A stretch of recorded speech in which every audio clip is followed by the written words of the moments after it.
Hi! Good morning all. నేను ఈరోజు ఉసిరికాయ పులిహోర చేసుకున్నాను. ఇది అయితే చాలా మంచిది హెల్త్‌కి. ఉసిరికాయని చాలామంది ఊరబెట్టి తింటూ ఉంటాం కదా! అలాగే పీసెస్ కట్ చేసుకొని చాలామంది జ్యూస్ చేసుకుంటూ ఇలా తాగుతూ తింటూ ఉంటాం కదా! కానీ అందరూ అయితే అలా అయితే ఇష్టపడరు. చాలామంది కొన్ని వెరైటీస్ కావాలనుకుంటారు. మేమైతే ఉసిరికాయని తురుముకొని దాంతో పులిహోరలా తాలింపు వేసుకుంటాం. దీనివల్ల ఏంటంటే ఉసిరికాయ ప్రత్యేకించి సీజనల్ ఫ్రూట్ కింద వస్తుంది కనుక అది తిన్నట్టు ఉంటుంది. అలానే దాంట్లో ఎన్నో ఔషధ గుణాలు ఉంటాయి కదా! పిల్లలకి కానీ పెద్దలకి కానీ అందరికీ మంచిది.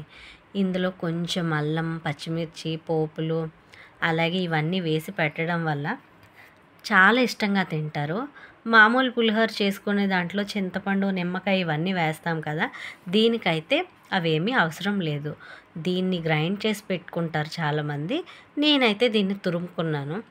ఇంకా ఇందులోని వేసిన పచ్చిమిర్చి కారం బట్టి వేసుకున్నాననమాట. 3 అయితే నాకు సరిపోతాయి ఒక కప్ రైస్‌కి.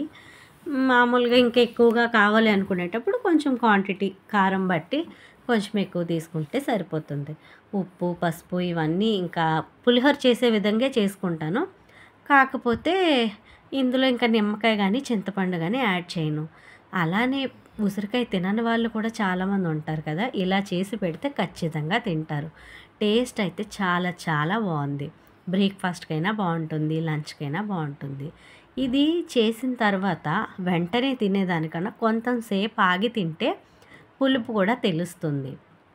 మామూలుగా వేడి వేడి మీద తినడం వల్ల అలాగే రైస్ వేసేటప్పుడు కూడా స్టవ్ ఆఫ్ చేసుకొని అప్పుడు రైస్ వేసుకుంటే సరిపోద్ది. హీట్‌గా చేసేటప్పుడు అందులోని ఎక్కువ వేడి చేసినా దీనిలో ఉండే విటమిన్స్ అవన్నీ పోతాయి అంటారు కదా!